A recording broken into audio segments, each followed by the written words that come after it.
يتكلم أحد بموت رسول الله إلا ضربته. جئتك أؤمن بالله وبرسوله وبما شئت به. وقد أعذرت إليكم وأعذرتموني.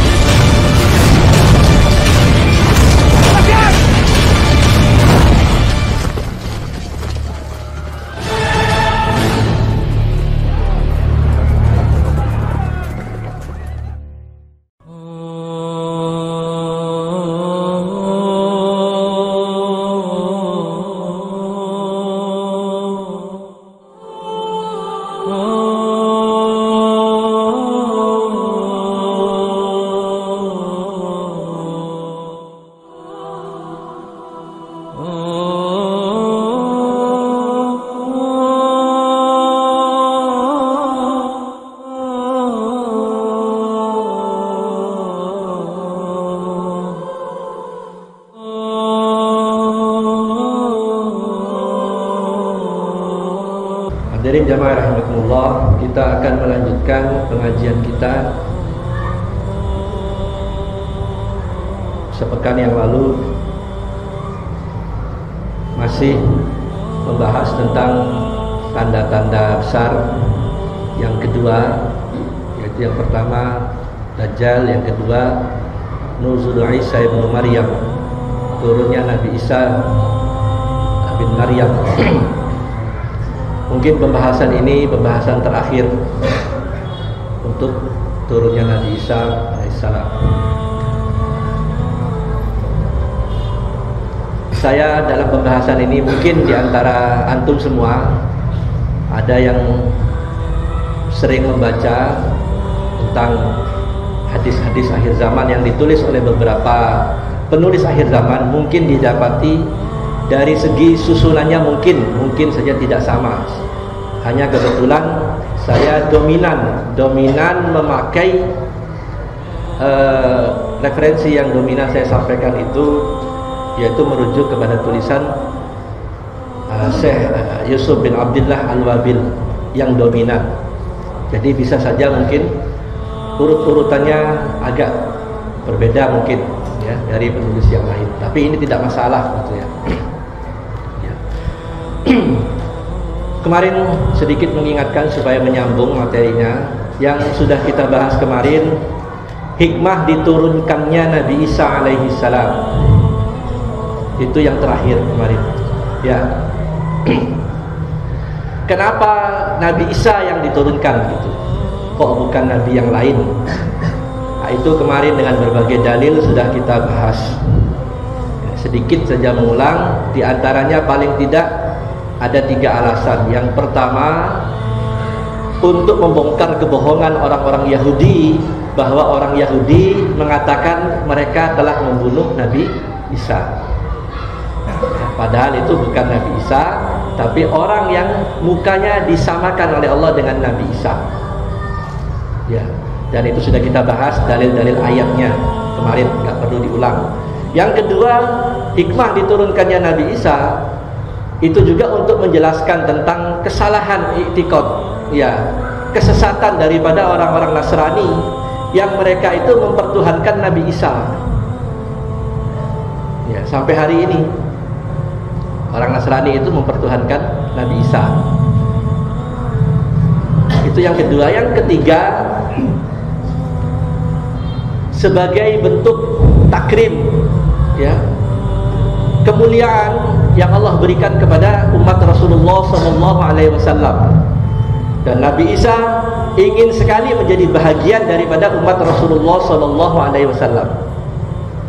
Turun di akhir zaman, ya, menemui umat Rasulullah SAW, yaitu menemui umat Islam, ya, atas keutamaan umat Rasulullah SAW. Ya, itu paling tidak ada 3 alasan itu yang sudah kita sampaikan. Kenapa Nabi Isa turun di akhir zaman? Gitu ya. Nah, sekarang kita lanjutkan bahwa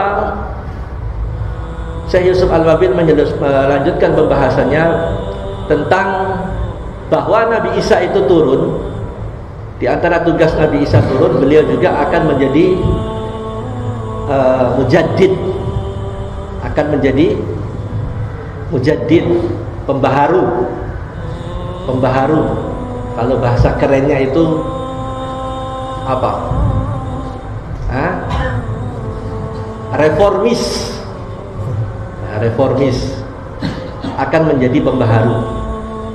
Ya, itu sesuai dengan hadis yang diriwayatkan oleh Imam Abu Daud, dan hadis ini sahih dari jalur Abu Hurairah radhiyallahu anhu, bahwa Rasulullah mengatakan setiap awal 100 tahun itu Allah akan bangkitkan mujaddid. Innallaha yab'atsu li hadhil ummah ala ra'si kulli mi'atin sanatin mayyujaddadu lahu dinaha. Sesungguhnya Allah akan membangkitkan di awal tiap 100 tahun kepada umat ini seorang yang akan memperbaharui din. Ya. Sesungguhnya Allah akan membangkitkan setiap 100 tahun, awal 100 tahun, seorang yang akan memperbaharui din ini, ya, memperbaharui agama. Nah, hari ini orang sulit membedakan antara pembaharu, orang yang memperbaharui ajaran agama, dengan orang yang membawa agama baru. Ini serupa tapi tak sama. Orang yang memperbaharui agama disebut mujaddid, bahasa kerennya reformis, pembaharu. Nah, tapi ada kenyataan lain. Ada juga orang yang membawa agama baru, ajaran baru. Nah, hari ini muncul gentayangan ajaran-ajaran baru, aliran-aliran sesat, ngaku nabi, ngaku titisan Tuhan, ya, macam-macam. Ada lagi yang terbaru ini, Gavatar, besok lagi wallahu alam muncul apa lagi namanya gitu. Ya, Islam dicampur-campur dengan agama Kristen, diaduk-aduk jadi satu, dipahami dengan akalnya sendiri, akhirnya menyesatkan ribuan orang. Ya, diiming-iming dikasih rumah, dikasih tanah gitu ya. Ya, orang terpikat gitu. Padahal tokohnya, saya sedikit bicara Gavatar, sebenarnya nggak ada hubungannya dengan Gavatar. Nggak apa-apa untuk mengingatkan. Tokohnya Gavatar itu pernah ditahan. Si Ahmad Musaddiq ini, itu orang yang pikirannya rusak, nyeleneh, ya, nyempal, ajarannya sudah menyimpang. Pernah ditahan beberapa lama, dan dia juga termasuk tokoh pentolan daripada KW9 dulu. Ada namanya NII KW9, ya, Negara Islam Indonesia KW9. Nggak tahu ini KW ini apa, kualitas ke apa gitu ya.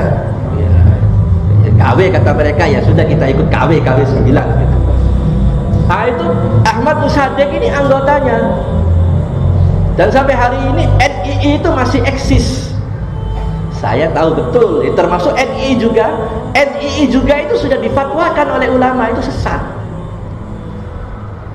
Itu sudah berapa tahun yang lalu, tapi sampai hari ini dibiarkan. Ajib, aneh gitu, sesat. Saya mau katakan di sini, NII ini pengikutnya banyak orang-orang Bima. Saya tahu betul gitu. Saya pernah bersama mereka di satu tempat dalam waktu yang lama, bertahun-tahun. Saya ngerti betul, paham betul tentang mereka. Indonesia ini katanya fase Mekah. Fase Mekah. Jadi sholat itu, ya, nggak harus sholat 5 waktu. Gak harus sholat 5 waktu. Mereka berdakwah, bergerilya, mencari pengikut, itu juga mereka katakan sholat. Saya tahu betul. Ya, bahkan di Jakarta, dalam rangka mencari dana, itu orang-orang yang bawa celengan itu di mikrolet, di bis-bis itu banyak orang mereka. Ya, kaki tangan mereka itu bawa celengan sumbangan di Jakarta, itu banyak orang-orang mereka. Ya. NII KW9 yang sampai sekarang pondoknya berdiri megah, namanya Az-Zaitun. Ini bukan kata saya, maaf, ulama sudah memfatwakan berapa tahun yang lalu, sesat. Ya, Indonesia ini dianggapnya fase periode Mekah. Jadi sholat itu nggak harus sholat 5 waktu, cukup sholat 2 rakaat. Kalau sempat 2 rakaat, kalau enggak ya ini pasti Mekah. Nah, kalau sholat 2 waktu, aneh. Tapi kalau puasa tetap 1 bulan. Makanya nggak heran tokoh-tokoh NI saya kenal, maaf ini, pakai celana pendek, yang laki-laki pakai celana pendek. Celana pendek gitu ya, rokok, istrinya tidak berjilbab gitu. Yang aneh, istrinya nggak berjilbab, mereka cerita lagi. Jadi kalau mereka mau ngaji, itu istrinya naik bis kota, naik angkot, kendaraan umum, pakai levis, celana panjang, Levi's. Di dalam tasnya itu ada Quran terjemahan, sama ada mukena apa? Jilbab. Nanti sampai tempat pengajian baru pakai jilbab. Ini saya tahu betul ini, bukan ngarang-ngarang ini. Berarti jilbab itu untuk ngaji, anggota pengajian. Padahal syariat disuruh berjilbab itu ketika keluar rumah, tutup aurat. Ini diantara penyimpangan. Nah, hari ini muncul lagi kabarnya ada orang Bima. Saya nggak tahu apa sudah ada perwakilannya di Bima, nggak tahu, wallahu a'lam. Tapi paling tidak di Mataram katanya sudah ada. Ya, saya belum cek ini. Nauzubillah, hati-hati. Ya, ini semua karena piciknya pemahaman orang tentang Islam. Diiming-iming dengan sawah, diiming-iming dengan materi, orang terpikat. Apalagi di antara ajarannya boleh sholat, boleh nggak sholat. Enak kan? Ya, nauzubillah min dzalik. Itu ya. Nah, Nabi Isa ini turun nanti di akhir zaman sebagai reformis, mujaddid, orang yang akan memperbaharui agama.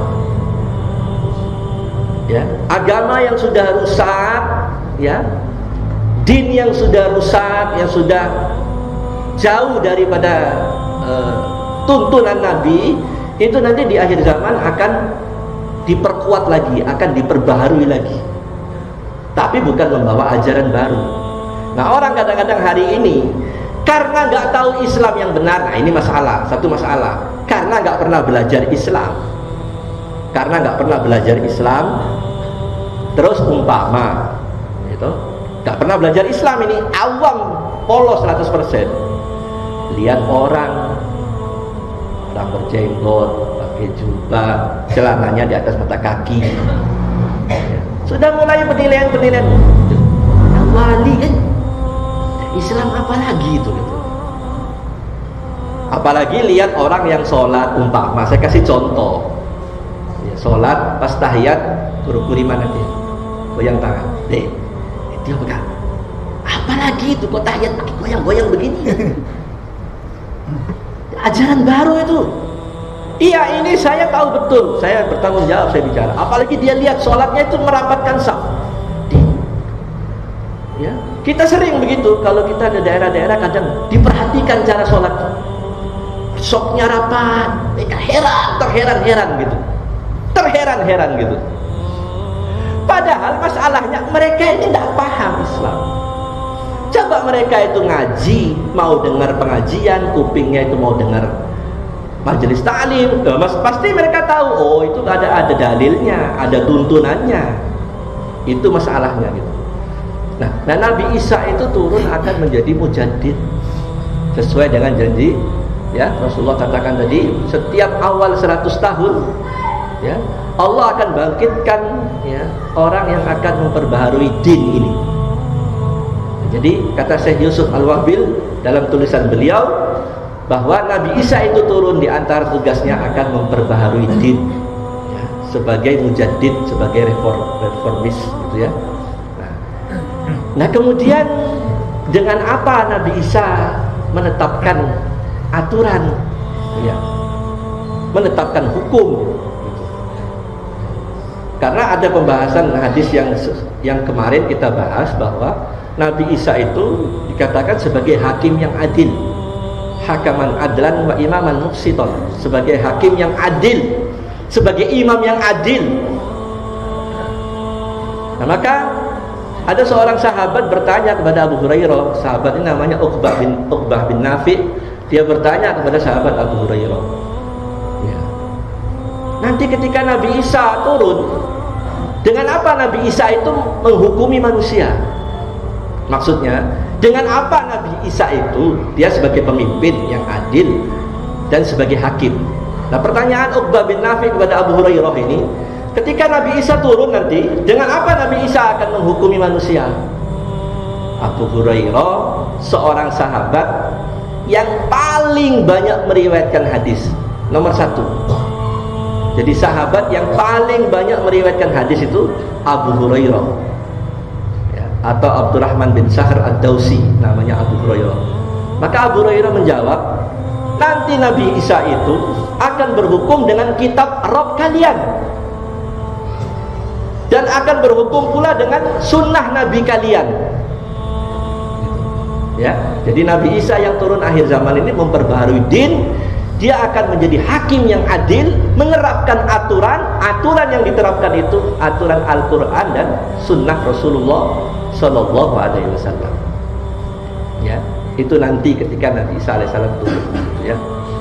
Nah, dalam pembahasan kitab ini juga ada Syekh Yusuf Al-Wabil menjelaskan Imam Al-Qurtubi pernah menjumpai, ya, di zaman beliau orang-orang yang beranggapan tentang bahwa Nabi Isa alaihissalam nanti ketika dia turun, ya, ketika dia turun, dia akan menghapuskan taklif.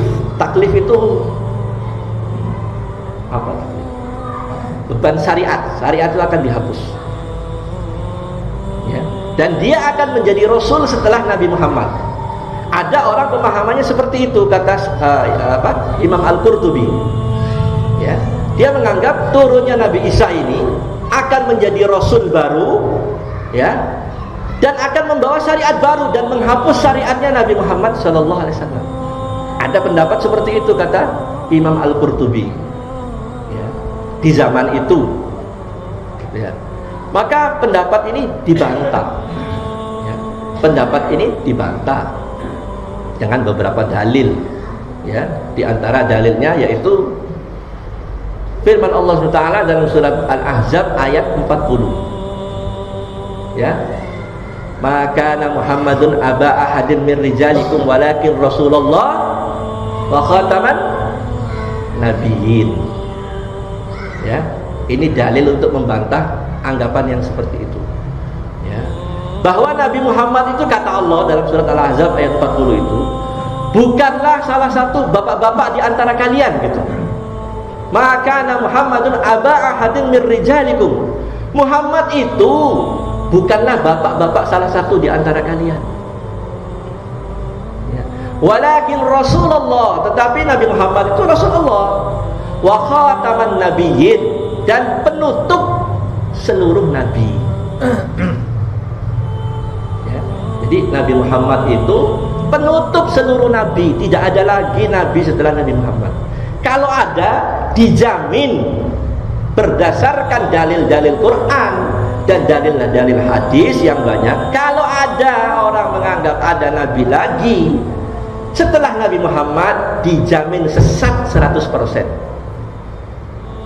Itu yang perlu ditanya, aliran apa itu? Sekarang kan kadang-kadang orang tanya, aliran awali kan? Aliran. Sebetulnya Islam itu tidak pakai aliran. Islam itu Quran dan Sunnah, gitu. Mizan timbangan yang dipakai itu Quran dan Sunnah. Siapapun orangnya, ya toh, jika bersesuaian ini, bersesuaian cocok dengan Al-Quran dan Sunnah, layak untuk kita ambil. Sebaliknya, siapapun orangnya mengaku alim, bahasa Arabnya seperti air, tapi tidak bersesuaian dengan Quran dan Sunnah, buang, tolak, ya. Karena ini pesan Nabi SAW sebelum dia wafat. Dia ingatkan umatnya, taraktukum ala mahajjatul bayda lailuha kanahariha la yanzilu anha illa halik. Aku tinggalkan kepadamu jalan yang putih. Maksudnya jalan putih, jalan yang benar, syariat yang benar, ya. Saking benarnya, saking jelasnya, malamnya itu ibarat siang harinya, ya. Jadi petunjuk yang dibawa oleh Nabi itu jelas sekali, jelas benarnya gitu. Saking jelas kebenarannya, lailuha kanahariha. Ya. Malamnya ibarat siang harinya. Ya, saking jelasnya syariat yang dibawa oleh Nabi itu. Kemudian Nabi melanjutkan, la yanzilu anha illa halik. Tidak ada orang yang meninggalkan syariat ini, perhatikan baik-baik, tidak ada orang atau siapapun orangnya yang menyelisihi syariat ini illa halik, kecuali dia pasti binasa. Ini jaminan dari Nabi. Setelah Nabi menjelaskan syariat yang dibawa itu, aturan itu begitu jelasnya. Siapa orangnya yang menyelisihi syariat yang dibawa ini, illa halik, pasti dia binasa, pasti dia celaka. Ya, kalau dia nggak celaka di dunia ini, celaka di akhirat. Nah, jadi Nabi Isa itu ya akan menghukumi manusia dengan Quran dan Sunnah. Dan Nabi Isa, kata Imam Al-Qurtubi, menjelaskan kebatilan pemikiran mereka ketika itu dengan dalil yang tadi itu, dia ya tidak membawa ajaran baru. Ya, dia tidak membawa ajaran baru dan dia memposisikan sebagai umat Rasulullah SAW. Syariat yang dibawa yaitu syariat Rasulullah SAW. Dan dijelaskan tidak ada lagi nabi lain, ya, walaupun Nabi Isa turun lagi ketika itu, orang tahu itu Nabi Isa, ya, tidak ada lagi nabi lain selain Nabi Muhammad SAW. Ya, jadi dia tidak membawa syariat baru dan dia akan menjadi pengikut umat Rasulullah SAW. Istimewa, karena istimewanya umat Rasulullah. Nahnul akhiruna awwaluna yaumal qiyamah wa nahnu awwalu man yadkhulul jannah. Bayangkan, ini berita gembira, jaminan dari Nabi. Nahnul akhirunal awwaluna yaumal qiyamah. Kita ini umat yang terakhir, tetapi yang pertama nanti yang akan dihisab di yaumil qiyamah. Umat terakhir, tetapi yang pertama nanti akan dihisab di yaumil qiyamah. Dihisab. Kenapa? Hari ketika manusia dikumpulkan di padang mahsyar, berapa lama? Berapa lama? 2 tahun. Berapa lama? Hah? 50.000 tahun, Pak. Di padang mahsyar itu 50.000 tahun. 50.000 tahun itu oleh Allah dibiarin begitu saja, nggak diurus, dibiarkan begitu saja. Semua orang hufatan uratan, dalam keadaan telanjang, nggak pakai kaki, tidak berpakaian, tidak berbusana, dan tidak dihitan. Dijelaskan 50.000 tahun dibiarkan, sampai akhirnya Allah mengilhamkan kepada manusia. Ya, dijelaskan dalam hadis yang panjang, diilhamkan oleh Allah kepada manusia. Saking payahnya kondisi ketika itu, matahari begitu dekat. Ya, dalam hadis qudsi dijelaskan, keringat manusia itu ada yang sampai mata kakinya, ada yang sampai lututnya, ada yang sampai perutnya, ada yang tenggelam karena keringatnya sendiri. Ini bukan konon katanya, ini pasti terjadi gitu. Sekarang aja kalau lagi musim panas, Pak, maaf, lagi musim panas di rumah, baju kita ini basah dan bisa kita peras. Benar nggak? Kalau kita pakai terus basah, pakai lagi peras, 1 gelas mungkin keringat itu bisa keluar. Benar itu. Sekarang dalam kondisi matahari masih berapa jaraknya ini? Ya, ribuan kilometer. Nanti matahari itu begitu dekat. 50.000 tahun menunggu dalam keadaan telanjang. Payah. Sehingga Allah ilhamkan kepada manusia. Ya, Allah berikan ilham manusia, coba datangi Nabi Adam. Rame-rame orang datang ke Nabi Adam. Ya Nabi Adam, engkau bapak kami, dijelaskan di hadis, bapak kami ini sengsara menunggu dalam waktu yang lama. Tolong beritahu Allah supaya kami ini segera diadili. Nabi Adam angkat tangan, maaf, saya pernah berbuat dosa sampai diusir dari surga. Ya. Datang ke Nabi Ibrahim angkat tangan juga. Datang ke Nabi Musa angkat tangan juga. Kata Nabi Musa, saya pernah berbuat dosa, saya pernah bunuh orang, kata Nabi Musa. Datang ke Nabi Isa juga angkat tangan. Akhirnya mereka datang ke Nabi Muhammad SAW. Ketika manusia berbondong-bondong datang kepada Nabi Muhammad, maka Nabi Muhammad datang menghadap Allah. Nabi Muhammad memanjatkan doa dan pujian, yang doa dan pujian ini belum pernah diucapkan Nabi ketika hidup kecuali saat itu. Nabi Muhammad mengangkat tangan berdoa, mohon kepada Allah dan memuji Allah dengan pujian, dijelaskan yang pujian itu belum pernah Nabi ucapkan kecuali saat itu. Kemudian Nabi Muhammad bersujud dalam waktu yang lama, sehingga Allah pun merasa iba. Allah mengatakan kepada Rasul, ya Muhammad, idfa' raksak, angkat kepalamu, minta, aku akan beri syafaat. Siapa yang kau ingin beri syafaat? Aku akan beri syafaat.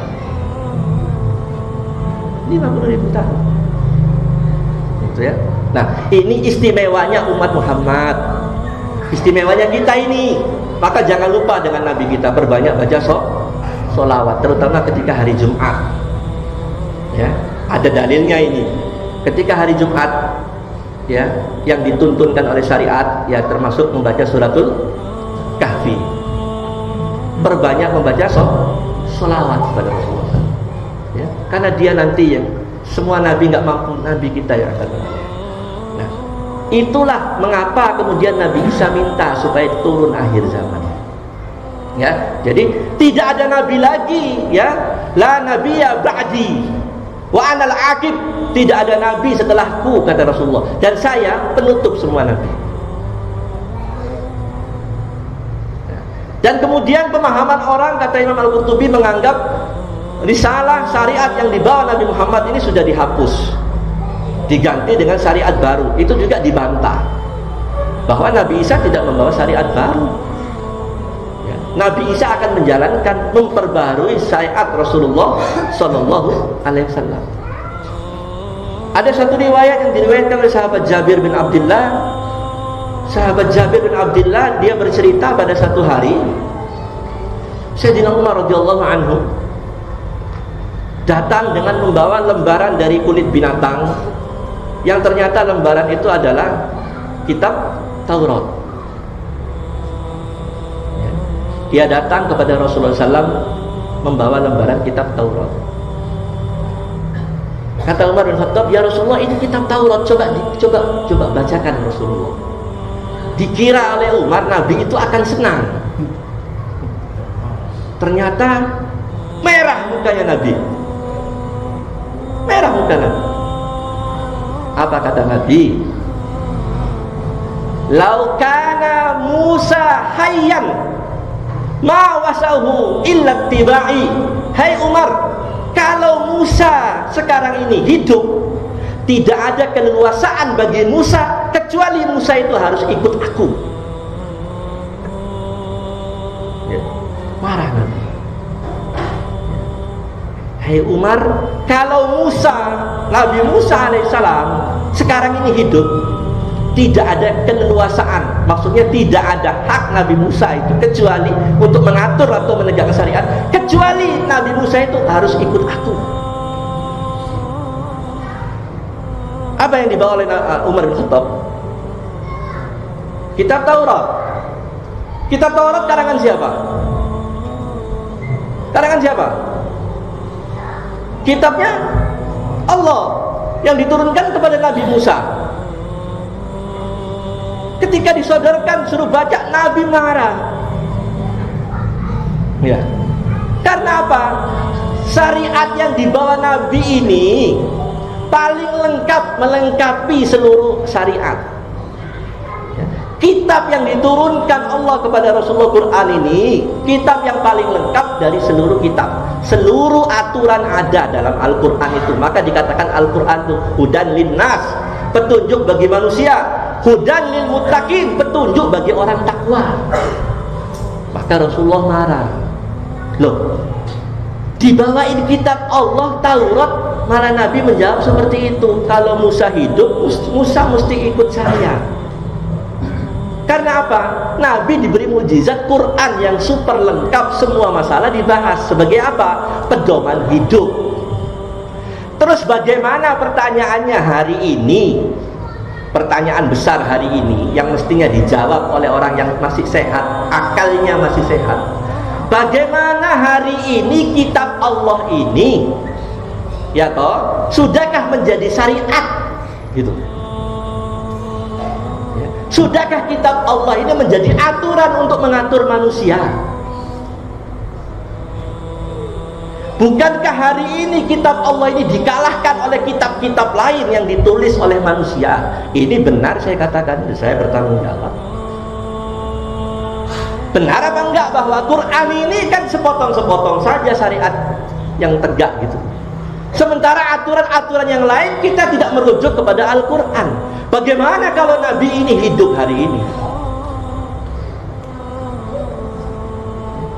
Taurat saja kitab Allah, Nabi marah begitu. Bagaimana kalau Quran hari ini dikalahkan dengan aturan lain? Coba bayangkan. Menyamakan saja Al-Quran, menyamakan Al-Quran dengan selain Al-Quran, ini sudah disebut syirik. Kalau nggak percaya, tanya sama syekh-syekh yang dari Mekah sana, nggak usah tanya kita. Menyamakan Al-Quran dengan kitab yang lain itu bisa syirik. Apalagi Quran ini direndahkan, aturan yang lain diangkat. Itu ya. Taurat Nabi begitu marah.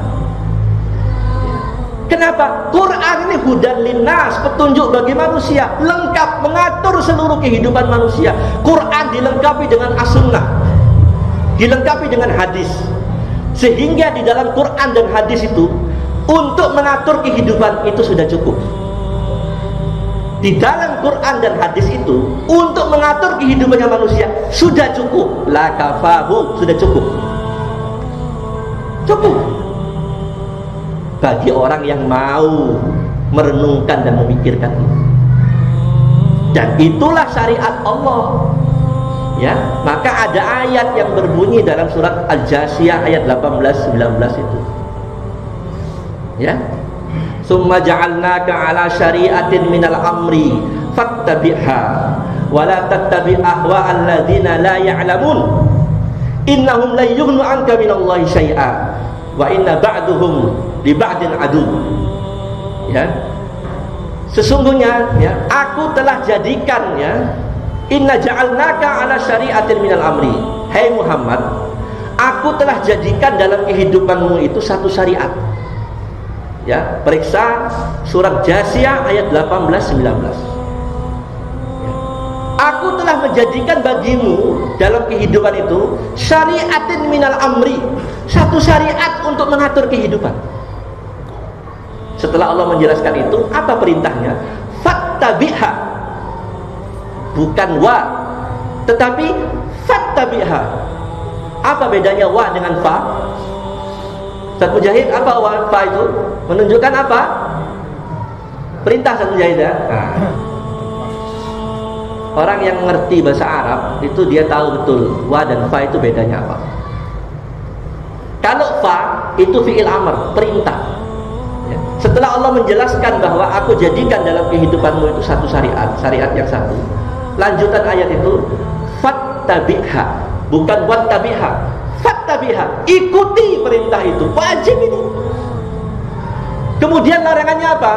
Yang dilarang wala tattabi' ahwa'al ladzina la ya'lamun. Jangan kamu ikuti syariat, aturan orang-orang yang enggak tahu apa-apa, kata Allah. Manusia kok. Manusia ngatur manusia. Ya banyak kelirunya, walaupun ada juga benarnya. Bukankah manusia ini tempatnya salah dan dosa? Ya kan? Yang nggak salah, yang nggak keliru ya Al-Quran dan sunnah Nabi. Kalau Nabi keliru, langsung ditegur oleh Allah, langsung diluruskan. Selain itu, kitab apapun namanya, aturan apapun namanya, punya potensi besar untuk salah dan untuk keliru. Walaupun saya katakan tidak semua salah dan tidak juga semua keliru. Kitab apapun ya, punya potensi besar untuk salah dan keliru. Walaupun tidak semua salah dan tidak semua keliru. Yang pasti benar Quran dan Sunnah, fattabi'ha. Ini kata Allah. Kalau orang nggak suka ini, astagfirullah. Kalau orang dengar ayat ini dia nggak suka, astagfirullah. Banyak-banyak istighfar. Perbanyak istighfar. Berarti dia menentang Allah. Ya. Kalau nggak percaya pulang ke rumah, buka tafsirnya, lihat. Apa perintah Allah dalam Al-Jasiyah surat ke-45 ayat 18-19. Perintah Allah itu ikuti syariat yang satu itu gitu. Dan dilarang jangan kamu ikuti aturan atau tata cara syariat selain itu gitu. Gitu ya. Lah apa enggak boleh kita mengikuti aturan yang dibilang? Boleh, bukan berarti semua aturan kita tolak. Oh, enggak. Kalau ada aturan dibikin manusia, selama aturan itu tidak menabrak aturan Allah, tidak menabrak aturan Nabi, boleh. Polantas bikin aturan pakai helm. Ada enggak yang menyimpang dari Quran dan Sunnah? Enggak ada. Baik enggak? Baik, pakai helm. Contohnya aturan-aturan yang lain yang dibikin untuk memudahkan manusia dalam hal muamalah, selama tidak ada unsur yang dilarang oleh syariat, boleh enggak? Boleh gitu. Tapi ketika ada aturan yang menyelisih Al-Quran dan Sunnah, kita tinggalkan Quran dan Sunnah, kita ikuti aturan itu, sesat kita. Ini yang dimaksud la yanziru anha illa halik. Tidak ada orang yang menyelisihi, pasti dia binasa. Jadi jelas ya, syariat yang satu itu syariat Allah, syariat Islam itu wajib itu ya. Atas semua aturan kita buang? Tidak juga. Silakan kalau ada aturan-aturan di luar itu yang diatur manusia, selama aturan itu tidak menyelisihi dua ini, ambil, nggak ada masalah. Tapi ketika ada aturan yang dibuat manusia menyelisihi dua ini, buang. Ya, buang.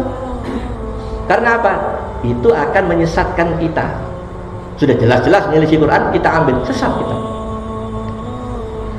Saya mau kasih tahu, ada nggak bapak-bapak yang hafal 7 keajaiban dunia? Ada yang hafal? Kalau saya salah atau saya lupa ingatkan ya. Yang satu Menara Eiffel, kedua Pisa di Italia, Eiffel di Prancis, di Pisa Italia, Borobudur, Ka'bah, Niagara, tembok Cina, satu lagi Taj Mahal. Ini 7 keajaiban dunia. Luar biasa. Tapi hari ini sudah ditambah 1, jadi 8. Tahu yang satu ini? Yang satu ini orang Islam, lahirnya kupingnya diazani, diakekohi, KTP-nya Islam, tinggal di lingkungan Islam, tinggal di negeri mayoritas Islam, namanya pun nama Islam, Burhanuddin, Kamaluddin, Badruddin, Dindindin, tapi nggak suka syariat Islam. Ini keajaiban yang nomor 8. Keajaiban dunia nomor 8. Perlu dicatat di buku Muri. Siapa yang beritahu saya? Orang Islam diazankan ketika lahir, KTP-nya Islam, ngaku Islam, haji, nggak suka syariat Islam. Ini keajaiban dunia nomor 8. Daftarkan baru di Museum Muri. Ajib. Mestinya orang Islam itu rindu kepada syariat Islam, sebab kalau syariat Islam itu tegak, orang ini aman, negeri ini makmur. Buktinya Malaysia di negeri Kelantan. Di negeri Kelantan itu syariat Islam itu tegak. Orang Cina, orang India yang tinggal di sana senang. Istri-istri mereka, terutama wanita-wanita ini senang karena apa? Suaminya tidak ada yang berani zina. Kalau zina ketahuan, ditegakkan hukum Islam.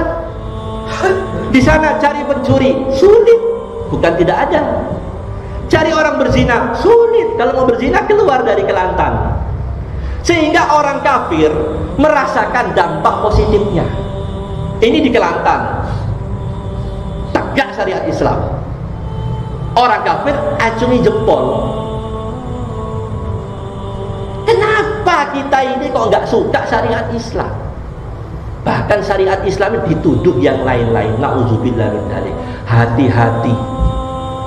Orang yang mentuduh, memfitnah hamba Allah yang tulus ingin melaksanakan kewajibannya menegakkan syariat Islam, hati-hati. Ditunggu oleh malaikat Israel, ditunggu oleh Mungkar wa Nakir, dikubur nanti. Dan nanti akan bertemu dengan malaikat Zabaniyah di neraka jahanam. Na'udzubillah. Hati-hati. Ini saya nasihatkan untuk semuanya, termasuk untuk saya. Jadi syariat Islam ini wajib. Taurat saja dibawa Umar, Nabi marah gitu.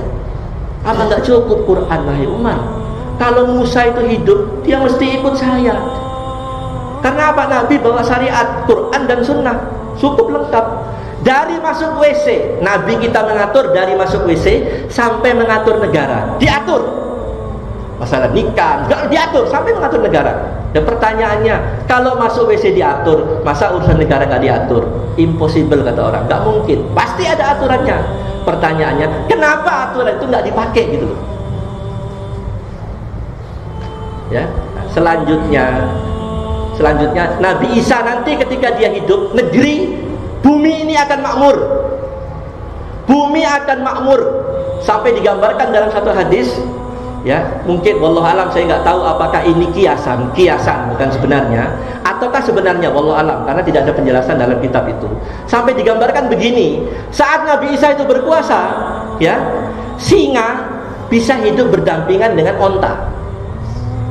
Harimau hidup rukun dengan sapi. Serigala hidup rukun dengan domba. Anak kecil bermain-main dengan ular, gak bahaya. Dijelaskan di hadis seperti itu.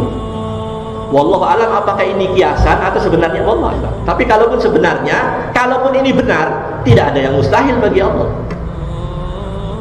Ya, itu ketika Nabi Isa alaihissalam hidup makmur dan bumi ini aman. Yang terakhir, ya, masa hidupnya Nabi Isa ini terakhir sudah. Berapa lama Nabi Isa hidup nanti ketika Nabi Isa turun? Ya, ada dua hadis yang dua-duanya sahih, keluar dari jalur yang sama, dua-duanya sahih, riwayat Ibnu Umar radhiyallahu anhu. Ya, Abu Dawud meriwayatkan, Imam Ahmad juga meriwayatkan, dua-duanya sahih. Yang satu mengatakan, riwayat yang satu, Nabi Isa akan hidup 40 tahun. Yang satu mengatakan 7 tahun.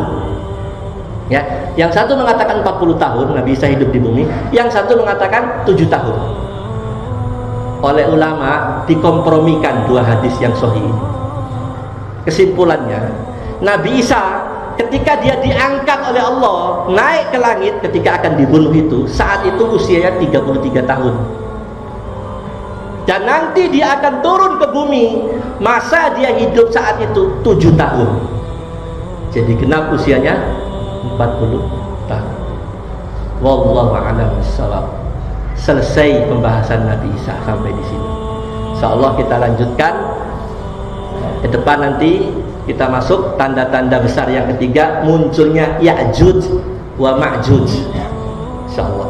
Subhanakallahumma bihamdika asyhadu an la ilaha illa anta astaghfiruka wa atubu ilaik. Assalamualaikum warahmatullahi wabarakatuh.